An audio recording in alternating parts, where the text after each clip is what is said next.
L'insomnie hante le lit où tu couches. Elle le hantera, madame, jusqu'à ce que j'y couche avec vous. Je l'espère. Je le sais, mais douce et spirituelle Lady Anne, faisons trêve à cette joute piquante et revenons à une méthode plus calme. Ces deux Plantagenets sont morts. La cause de ces morts prématurées n'est-elle pas aussi blâmable que l'instrument? Tu es la cause qui a produit l'effet maudit. Votre beauté fut la cause de cet effet. Votre beauté qui me hantait dans mon sommeil et qui me poussera à détruire le monde. Pour une heure dormir sur votre sein charmant. Homicide, si je croyais cela, ces ongles arracheraient cette beauté de mes joues. Mes yeux ne supporteraient pas un tel ravage. Plonge-la dans ce cœur loyal et libère une âme qui t'adore. J'offre ma poitrine nue à tes coups et à genoux humblement te supplie de me donner la mort. Non, non, n'hésite pas. Car c'est bien moi qui tue le roi Henri, mais c'était par amour de ton divin visage. N'hésite pas. C'est bien moi qui tue le jeune Édouard. Mais c'est ta beauté qui m'y a poussé.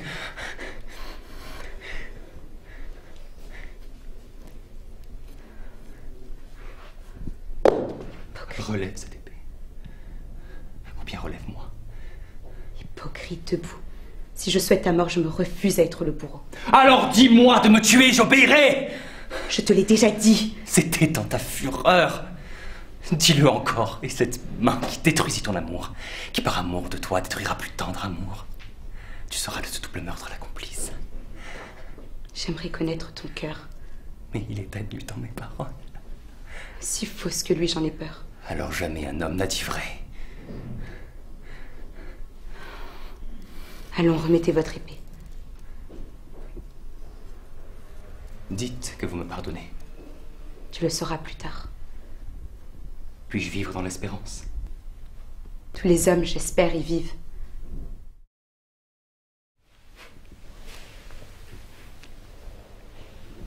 Chevillez seulement votre courage. Grand arrêt. Et nous n'échouerons pas. Lorsque Duncan sera endormi, et le rude voyage d'aujourd'hui va l'inviter bien vite à un somme profond, j'aurai raison de ces deux chambellans égorgeant de vin et d'hydromel, au point que la mémoire gardienne de leur cervelle ne sera que fumée, le réceptacle de leur raison qu'un alambic. Quand imbibés de vin, ivres morts, ils seront plongés dans un sommeil de pourceau, que nous pourrons-nous, vous et moi, exécuter sur Duncan sans défense? Allons, et leurrons notre monde par la plus sereine apparence.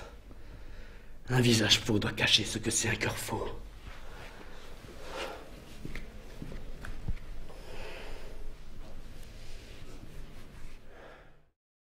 Que ne me jurez-vous que vous êtes toujours dans les mêmes sentiments pour moi? Que vous m'aimez toujours avec une ardeur sans égale et que rien n'est capable de vous détacher de moi que la mort? Que ne me dites-vous que les affaires de la dernière conséquence vous obligent à partir sans m'en donner avis?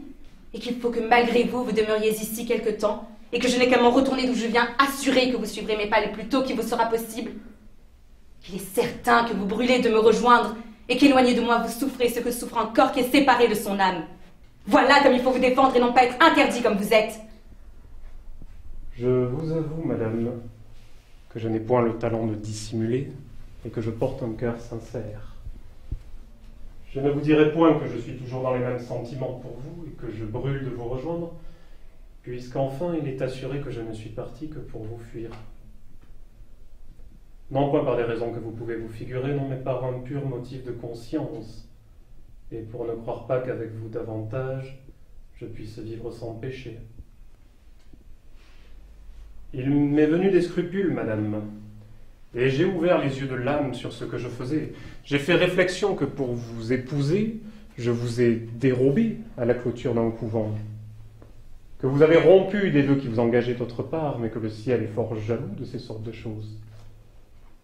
Le repentir m'a pris, et j'ai craint pour vous céleste. J'ai cru que notre mariage n'était qu'un adultère déguisé, qui nous attirerait quelque disgrâce d'en haut, et qu'enfin je devais tâcher de vous oublier et de vous donner les moyens de retourner à vos premières chaînes. Voudriez-vous, madame, vous opposer à une si sainte pensée? Et que j'allasse en vous retenant me mettre le ciel sur... Scélérat, c'est maintenant que je te connais tout entier. Pour mon malheur, je te connais lorsqu'il n'en est plus le temps. qu'une telle connaissance ne me sert plus qu'à me désespérer. Mais sache que ton crime ne demeurera pas impuni. Tu n'as donc pas envie de vivre, toi? Pas envie de vivre? Qui se levait la première le matin, rien que pour sentir l'air froid sur sa peau nue? Qui se couchait la dernière, seulement quand on n'en pouvait plus de fatigue, pour vivre un peu plus sa nuit? Qui pleurait déjà toute petite, en pensant qu'il y avait tant d'herbes, tant de petites bêtes dans le pré, qu'on ne pouvait pas tous les prendre? Ma petite sœur. Non, lâche-moi! Ne me caresse pas. Nous ne mettons pas à pleurnicher ensemble maintenant. Antigone, je t'en supplie. C'est bon pour les hommes de croire aux idées et de mourir pour elles. Toi, tu es une fille. Une fille, oui. Mais je sais pleurer d'être une fille. Ton bonheur est là devant toi et tu n'as qu'à le prendre. Pense à Aimon. Antigone. Je parlerai tout à l'heure, Aimon. Aimon sera tout à l'heure une affaire réglée. Tout cela manque de sang.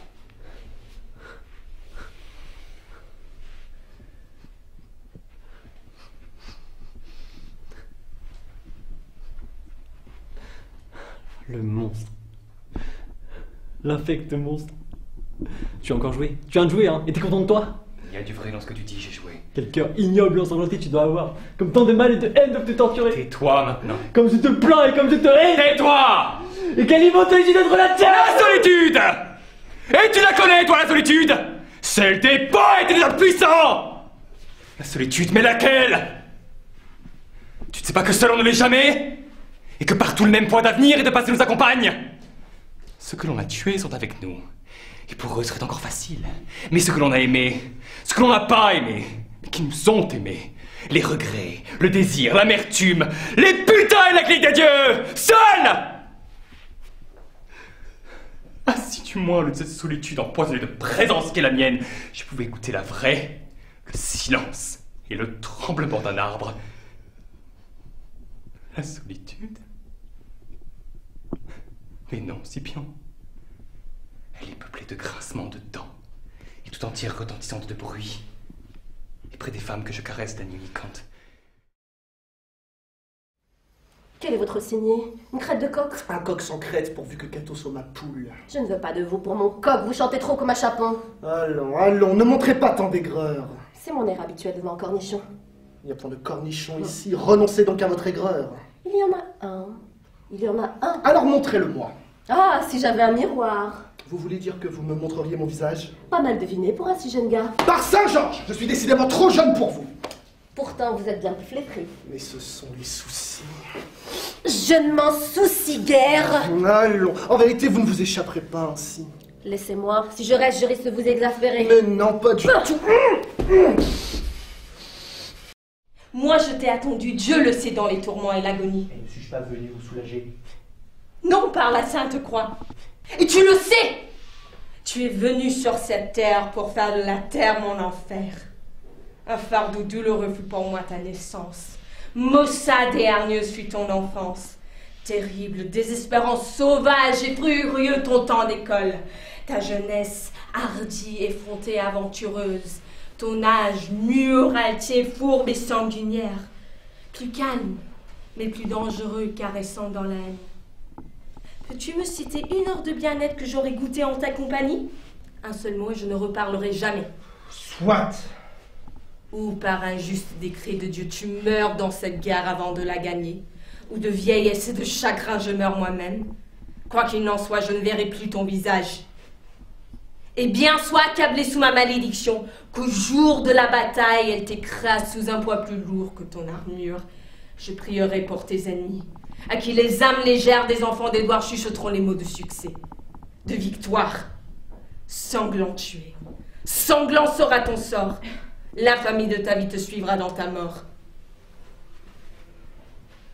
J'ai plus qu'elle raison de te maudire. Mais n'en ai plus la force. Je ne puis que dire Amen.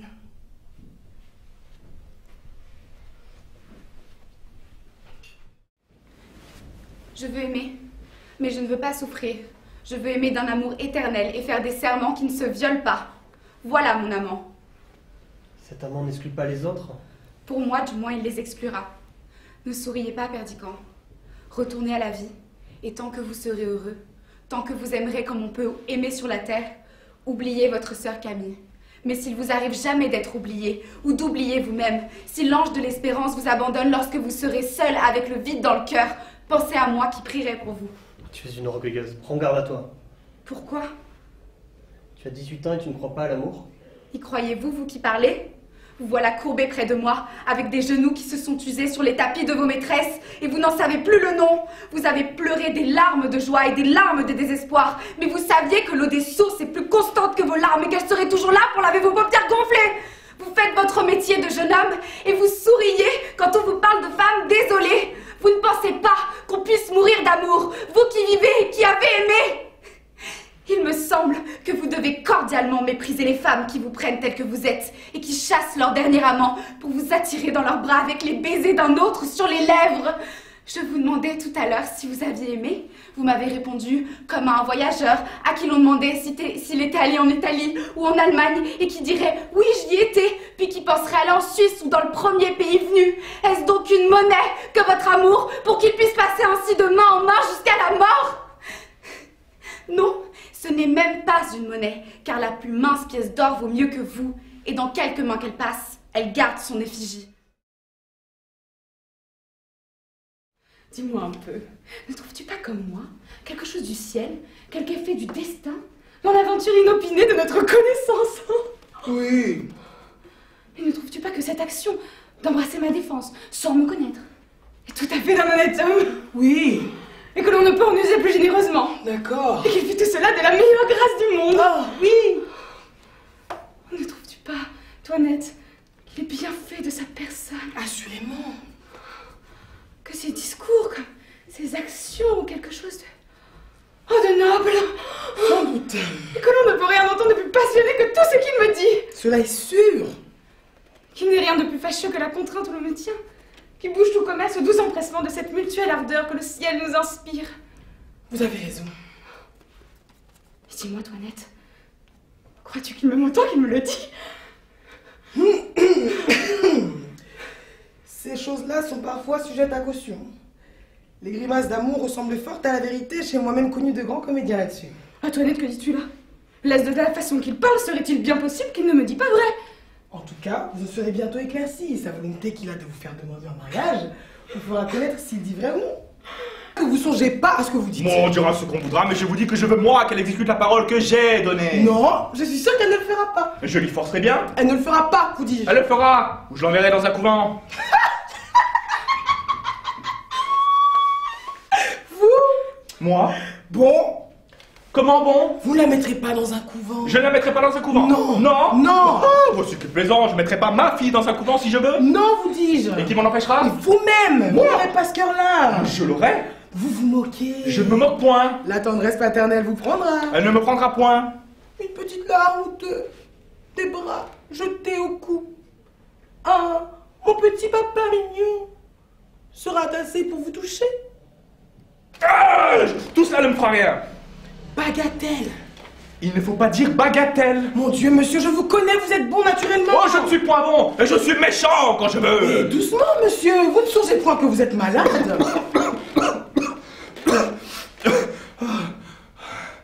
Je lui commande absolument de se préparer à prendre le mari que je dis. Et moi, je lui défends absolument d'en faire rien. Oh, mais où est-ce donc que nous sommes? Et quelle audace est-ce là? Une coquine de servante de payer de la sorte devant son maître. Quand un maître ne songe pas à ce qu'il fait, une servante bien sensée est en droit de le redresser. Oh, viens par ici que je t'apprenne à parler. Il est de mon devoir de m'opposer aux choses qui vous peuvent déshonorer. Je ne dois pas vous laisser faire de folie. Chienne! Non, je ne consentirai jamais à ce mariage. Voilà! Je ne veux point qu'elle épouse votre monsieur Carforus. Carole! Et elle m'obéira plutôt qu'à vous. Angélique, tu ne me l'arrêtes pas, je te donnerai ma malédiction. Et moi, je la déshériterai si elle vous obéit. Insolente, il faut que je t'assure. Oh, mon père, ne faites point malade.